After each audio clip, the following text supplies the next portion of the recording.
Welcome back to the show. Well, those that know me well, if you're a viewer of the show and you tune in often, you know that I love the theater. I grew up doing theater, and we are so fortunate here in this city to have so many opportunities to see live theater. And Kanata Theatre is back with a live in person, and there's a great story behind their latest production. It is called Quartet, and I am joined by cast member of Quartet, Ian Stauffer. Ian, welcome to the show. Great to have you here. Thank you very much. A pleasure. When did you? I was just saying how I fell in love with theater as a young boy. How about yourself? I was at Queen's University doing the Scottish play. This is a long time ago. Then there was a bit of a hiatus, but about 25 years ago we started the Lawyer play. I don't know if you've heard of it, but it's a fundraiser. Yeah. And it's still going. And then I got into the Ottawa Little Theatre and other shows around town, and Kanata about 10 years ago. And so I've been doing it for a while now, but still learning. Still passionate about it though, right? I mean, and that's what I love about community theater is you put on these professional performances and everybody volunteers their time. I mean, there's not a better example of how passionate people are than doing volunteer theater. Yeah, I mean, the real unsung heroes, of course, are the crews that come out, the folks you never see, the ones who work the lights and the props and so on. And so we are the ones who get the applause, but it is those folks, including the actors, who really put in the hours, because of course we're totally unpaid. Nobody makes any money in amateur theater, but it's passion. I mean, and there's no question about it. And I work with, in this production, some fantastic, passionate people. They're all very experienced. My three other cast members and the voiceover man, they've all been around, and they know what they're doing, and they bring so much life to this show. It's fantastic. Great director, Barbara Kobolak. She's directed many shows. She's very patient with all of us because we're not young. We're not young anymore. I may look young, but I'm not that young. And, you know, those of us whose memories may require much more work than young people, you know, to keep the lines fresh. Oh, listen, I understand 100%. You're talking to someone that speaks your language here. Tell me about this latest production, Quartet. Yeah, so Quartet, just as it sounds, there's 4 speaking roles, if you will, and a voiceover. But we also have 4 very professional singers, opera singers. This is set in a home for retired opera singers and musicians.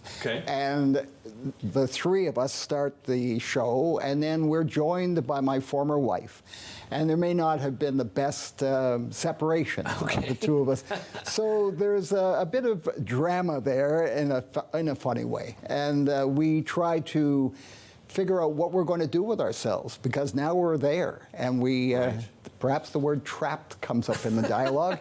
In any event, we have a difficult time reconciling, but we're trying to work and understand where we're going with the rest of our lives. And there may be this hope that we will put on a quartet, which is from Rigoletto, good old Mr. Verdi.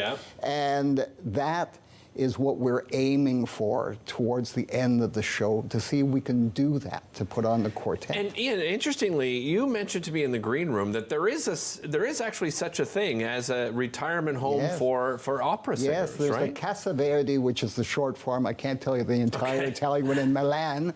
And it, as I understand, it's been around for 100 years or more. Good old Giuseppe Verdi donated money. And there are retired musicians and singers there. Amazing. And I don't know if we have one in Ottawa or anywhere in Canada, to be honest.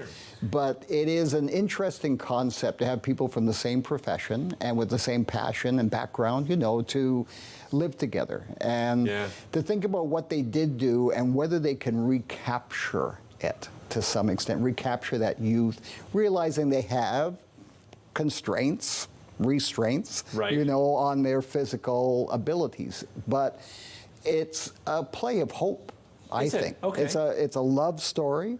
It's a hope story. It's to see 4 individuals Are they very different from each other? Yes, everyone's quite different. I mean, my character's a pretty straight-laced individual. You'd never suspect it looking at me. No, certainly not. No. And then we have a rather rambunctious character who's rumpled. Okay. My counterpart, Wilf, who you may know from your murder mystery days. And then we have two very nice ladies who, again, are quite different in nature. And one very, very pleasant, and perhaps my ex-wife, not so much. But they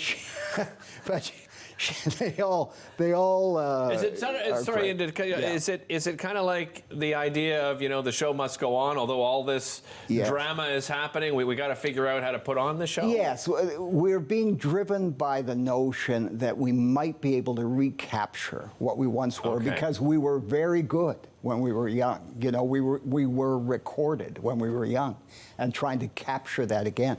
So the story, very quickly, in terms of the backstory here, my mug, which may or may not be on camera. Let me show that. Yes, reflects the year 2020, because this show was about to go on in March of 2020, which was not the case. So you were supposed to kick off one week before right, the before virus the big hit shutdown. us. And that was just turmoil and agony. And so we have been, I don't want to exaggerate, but we've been about 3.5 years now in production. Waiting for this, right? So is it mostly the original cast and crew that have come back? Yes, we lost one lady who just couldn't come back again. Okay. But we have 3 of the original actors, plus the voiceover man, plus the singers, the wonderful opera singers. So they've all come back, and the same director, and most, again, importantly, most of the crew have come back, because without them we couldn't put it on. Absolutely. Yeah. I know you have a matinee coming up on the 14th. Sir. When does everything kick off? What's the run? May 9th to the 20th, so 7:30. But just like you said, May 14th, I hope that's the right date, for Mother's Day, 2:30 in the afternoon matinee. Oh, perfect. So we really hope a lot of folks will come out to that. I mean, I love matinees because we're all just full of energy at that time of the day. And it's a special show, it's a Mother's Day show. And I really hope that folks will come out. They will, guaranteed. Thanks so much for joining us. Really appreciate it. Thank you very much for having me. I'll remind you of where and when it's happening at the end of the show. We'll be right back.